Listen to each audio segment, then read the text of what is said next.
Welcome back to the channel, everybody. And today we're going to be looking at butchering a rabbit. So here we have one of the rabbits that we caught in that previous video. I'm going to kind of show you what to do after the whole, after you bring it home. So this guy's been sitting in salt water for the past couple days, and most of the blood that was in this animal has now come out.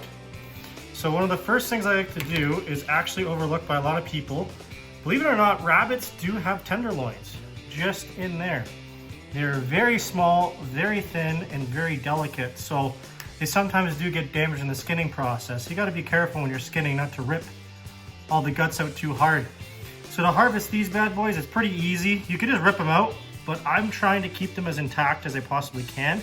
So I'm going to make a small cut here, just at the bottom near the legs. Make a small cut up here, and lift, kind of pinch the meat a little bit. Make some small cuts. I mean, you can just rip it out, but I'm trying to keep it as a piece.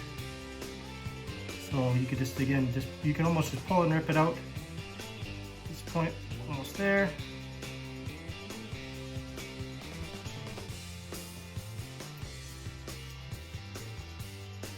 There you go. There you have a rabbit tenderloin, which again, it's sometimes missed by people because of how small and delicate it is and the fact that it sometimes gets ripped out during the gutting process. So let's do the same on the other side. So now we got those two tenderloins out of the way, and now I'm going to start with the back legs. I like starting here first.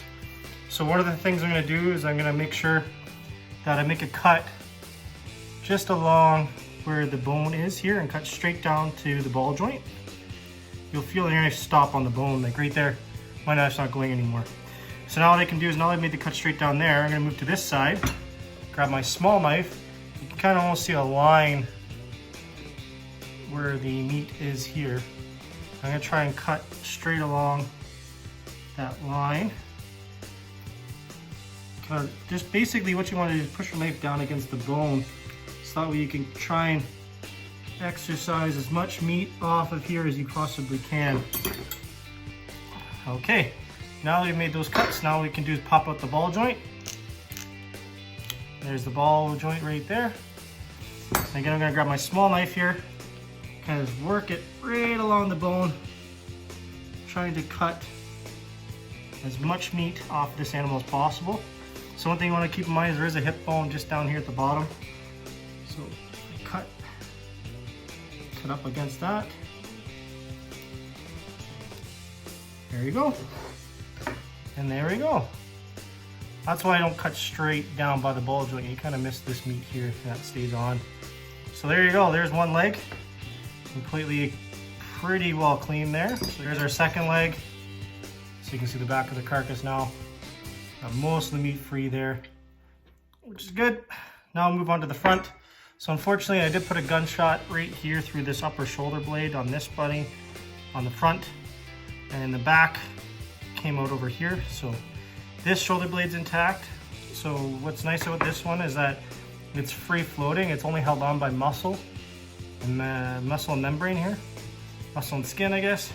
So what I like to do is I like to sort of just pop it open like so. Kind of opens up like an armpit in a way. And you're gonna cut straight down.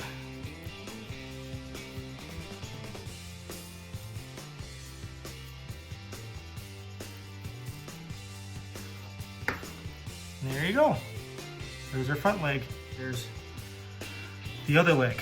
So now the last piece of meat that's on this carcass that's salvageable, and it's next to the heart, it's one of my favorite cuts, and it's this back strap right along both sides here.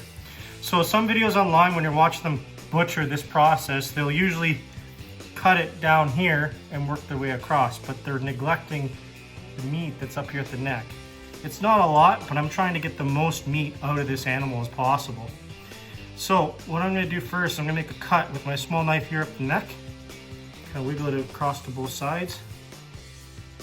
And then down here, the hip bones kind of come up a little bit at an angle. So I'm going to cut right along those hip bones inwards at that same angle, just like that.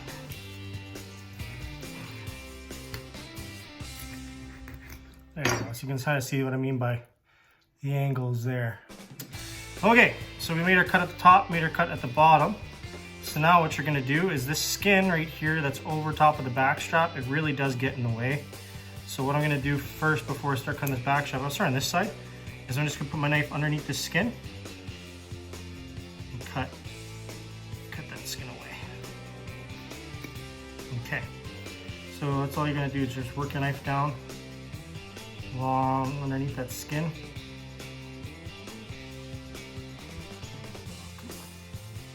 There you go, underneath.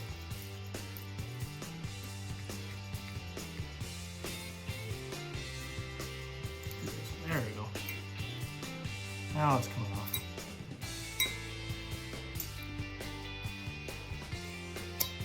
Now you can work your way back up towards the top.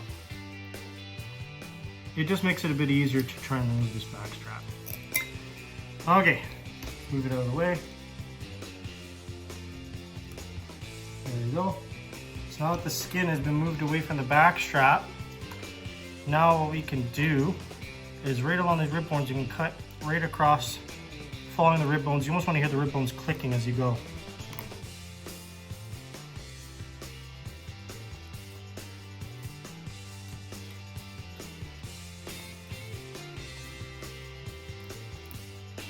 So because of the shot placement on this rabbit through the ribs are very unstable right now. It's a little tricky to cut this back strap out.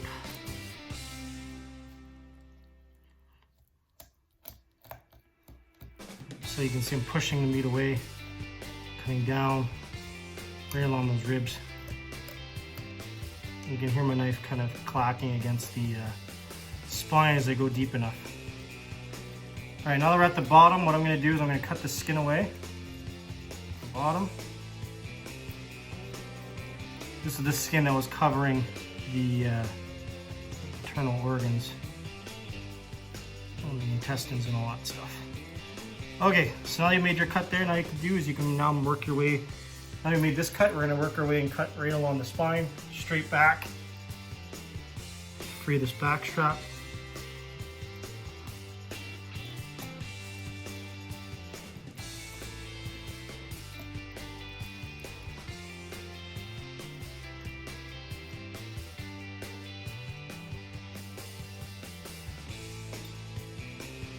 You can see all that meat that would normally be cut off there by some, if you were to cut it right at the ribs, which is why I don't do that.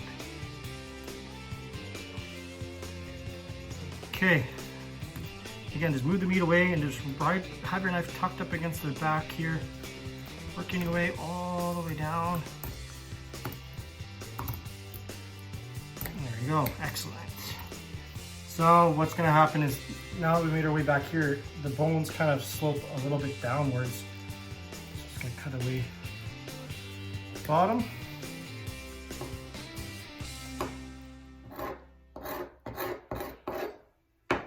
There you go. That's quite a substantial piece of meat there.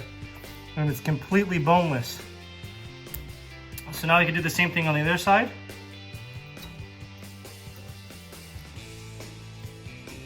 Back strap number 2. And that is all the meat that you can harvest off this animal. The rest of it, the carcass here, can be thrown into a pot with some stock. You can make some rabbit stock out of it. I find the most delicious stock that I've made so far is when I throw this carcass in with a little bit of chicken as well. So trying to throw like a chicken carcass and a rabbit carcass in together to make a stock. Turns out the combination works really well. And then what you can do is you can either keep this intact. I personally like dividing it in half. So what you can do is you can just, right where the ribs meet, you just pop it back, give it a bit of a twist, and then that'll expose, make a bit of a cut. There we go. Just gonna cut away the skin here. Again, don't know any recipes yet. So there you go. So you have our 2 pieces here that can be thrown in for stock. And the rest of this meat here, 2 back straps, 2 hind legs, 2 front legs, and our 2 tenderloins. And there you have it, folks. That is how you can butcher a rabbit. So there's many different ways that you'll see online. Some of the ways that you see, they keep these back straps on the back and they cook it with the bone in. That is also an option if you want. Plus you could also just cut the meat off the bones and kind of work with boneless pieces of rabbit if you like. But for me, I like keeping the meat on the back legs here intact. Same for the front, and kind of eat them almost like you're eating like a drumstick on a chicken here, and like a chicken wing here. But when it comes to the tenderloins and the back straps here, there's only one more process that you can do, which is removing the silver skin. The process is fairly straightforward, very similar to that of how you'd skin a fish after you caught it. So what you're gonna do is you can sort of pinch the skin up here at the top, and you wanna kind of hold your blade not at a perfect 90-degree angle. You kind of wanna have it almost like you're shaving. Very small angle here. Let me try to get it on the camera here. So you wanna have it perfectly flat. You kind of wanna have it at a very small angle and ride your knife. You don't wanna have too harsh of an angle, otherwise you'll cut right through the skin. And that defeats the purpose. So you're gonna try your best to pinch it. It's a little bit tricky here. Try and get a good grip. And just kind of wiggle your knife across to get it started. Once you get it started, it's a bit of an easy process. It's just the getting it started part that's a bit tricky sometimes. So again, just work your knife across. There you go. So now I can start, now you can see it's starting to come off. So what you're gonna do is, I'm gonna try and show you on this side, is you hold this skin. So put your knife back in, hold that skin, put your knife back in, and what you're gonna do is you're gonna wiggle your knife and pull the skin at the same time. So because of how awkward of an angle that is, I'm gonna do it over here, so it's easy for me. So you can put your knife in there, wiggle, and pull. A better grip now, and I can work my way across. Wiggle and pull. Wiggle and pull. There you go. Silver skin's off, and you have yourself a perfectly clean back strap. And that way, when you cook your back strap in the pan, you're not going to have it curl up on you. So there you go. That's how you remove the silver skin on the back of the back strap. But there you go, folks. That's how you butcher a rabbit. If you have any questions, post them in the comments below. And hopefully you like this video. And in the future, you might be more inclined to try some rabbit. So in the next video, I'm going to be showing you how to cook up this meat. So I'll see you guys next time.